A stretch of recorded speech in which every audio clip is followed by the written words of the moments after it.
السلام علیکم ورحمۃ اللہ وبرکاتہ۔ امید کرتا ہوں تمام حضرات خیر و عافیت کے ساتھ ہوں گے۔ اللہ تعالیٰ سب کو اپنے حفظ و امان میں رکھے۔ آج ایک اسلامی بھائی نے سوال یہ کیا ہے کہ نماز کے اندر جب سجدہ کیا جاتا ہے تو بعض لوگوں کو یہ دیکھا جاتا ہے کہ بعض لوگ سجدے کی حالت میں اپنے پاؤں کو زمین سے اٹھا لیتے ہیں، تو کیا اگر زمین سے پاؤں کو اٹھا لیا جائے تو نماز ہوگی یا نہیں؟ اور پھر دوسری بات یہ ہے کہ پیشانی کو زمین پر رکھنا، کیا اس کو جما کر رکھنا چاہیے یا سرسری طور پہ اگر اس کو رکھ دیا جائے تو کیا پھر بھی سجدہ ہو جائے گا یا نہیں ہوگا؟ سب سے پہلی بات تو یہ ہے، مسلم شریف کے اندر حدیث پاک سیدنا حضرت ابو ہریرہ رضی اللہ تعالی عنہم اس کے راوی ہیں، ہمارے نبی پاک نے ارشاد فرمایا زمین پر پیشانی کا جم جانا ہی سجدے کی حقیقت ہے۔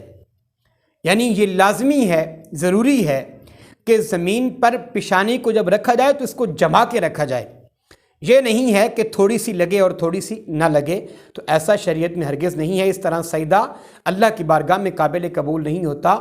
سجدے کی حالت میں پیشانی کو زمین پر جما کے رکھنا چاہیے۔ اب رہی دوسری بات، اگر زمین سے پاؤں کا اٹھ جانا یہ صحیح ہے نہیں، اگر اٹھ جائیں تو نماز ہوگی یا نہیں ہوگی؟ تو اب اس کے بارے میں فتاوی رد المختار اور فتاوی شامی میں اور اس کے علاوہ بقیہ کتب میں فقہا کے نزدیک یہ بات ہے کہ سجدے کی حالت میں پاؤں کی انگلیوں کا جو پیٹ ہے یہ زمین پر لگانا ضروری ہے۔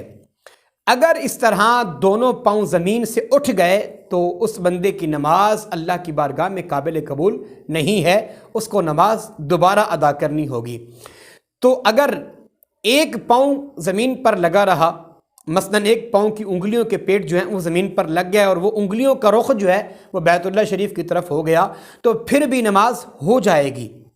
اگر دونوں پاؤں اٹھ گئے زمین سے، یعنی دونوں پاؤں زمین سے جدا ہو گئے تو پھر نماز صحیح نہیں ہوگی۔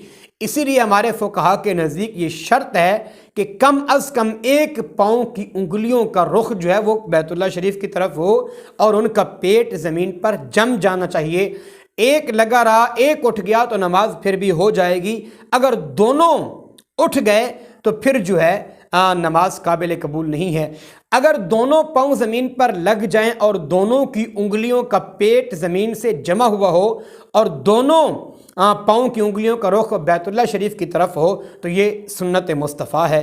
اللہ تعالی ہم سب کو صحیح دین متین سمجھنے کی توفیق عطا فرمائے۔ السلام علیکم ورحمۃ اللہ وبرکاتہ۔